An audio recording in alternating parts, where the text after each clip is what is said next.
nagaan kiyya kabaja bakka isin jirtan maratti isin qaqqabu. Akkam jirtu har'a oduu dinqisiisaa addunyaa torban kana namicha waggaa 50 oliif qaama dhiqatee hin beekne qaama irraa dhiqnaan du'e tokko qabadhee isiniif dhiyaadheera. Hamma dhumaatti daawwadhaa. Dursa gara ermii naabaawaa tiyuubitti baga nagaan dhuftan. YouTube channel kan subscribe gochuudhaan akkasumas wantoota barsiisoo gara fuulduraatti qopheessu akkasiin qaqqabuuf mallattoo bilbilaa subscribe jinatti argamu cuqaasaa.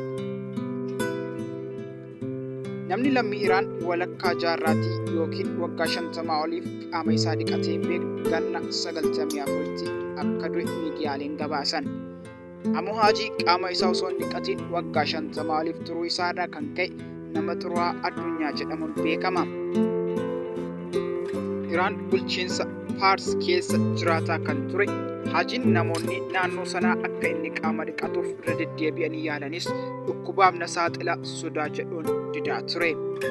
Miidiyaan biyya keessaa akka gabaasetti dhuma irratti ji'oota muraasa dura humnaan akka qaama isaa dhiqatu godhamee ture. Ejensii oduu Iraan akka gabaasetti erga qaama isaa dhiqatee baay'ee osoo hin turin xiqqoodhuma dhukkubsatee du'e. Bara 2014 Teheraan Times waliin turtii taasiseen nyaanni inni jaallatu foon xaddee akka ta'e dubbatee ture. Tajaajilli oduu Iraan akka gabaasetti waggoota dheeraadhaaf qaama isaa osoo hin dhiqatin turuu isaa irraa kan ka'e qaamni isaa malaa fi xuriin irra tuulamee akka mul'atu kaasa. Hajiin tamboo xuuxuus ni jaallata. Maatii qabaachuu fi dhiisuun isaa wanti beekamu jiraachuu baatus namoonni naannoo sanaa deeggarsa gochuufiif yaalaa turan. Yeroo hedduu nyaataa fi bishaan qulqulluu kennuufiif yaalamus kanatti akka gad ibsi jechuun gabaase tajaajilli oduu kun. Nama waggoota dheeraadhaaf qaama isaa osoo hin dhiqatin du'e isa jalqabaati moo miti kan jedhu falmisiisaadha. Bara 2009 Indiyaa keessa namni waggoota 35 qaama isaa hin dhiqatinii fi ilkaan isaa herregatiin ture jira jedhamee gabaafamaa ture. Sana booda namni sun maal akka ta'e wanti beekamu hin jiru. Maddi BBC Afaan Oromooti. Waggoota 4,000 dura namni qulqulluu fi fakkaattii Waaqayyoo ta'e uumame. Namni garuu filannoo isaatiin qulqullummaa irraa kufe. Jireenya xuraa'ummaatti erga kufees utuu jireenya isaa hin qulqulleeffatin waggoota 2000 olis lakkoofsise. Nama xuraa'aa itti dhiyaachuun namatti hin tolle yoo ta'e illee waa'een isaa isa qulqulluu sana biratti ajandaa jabaa ture.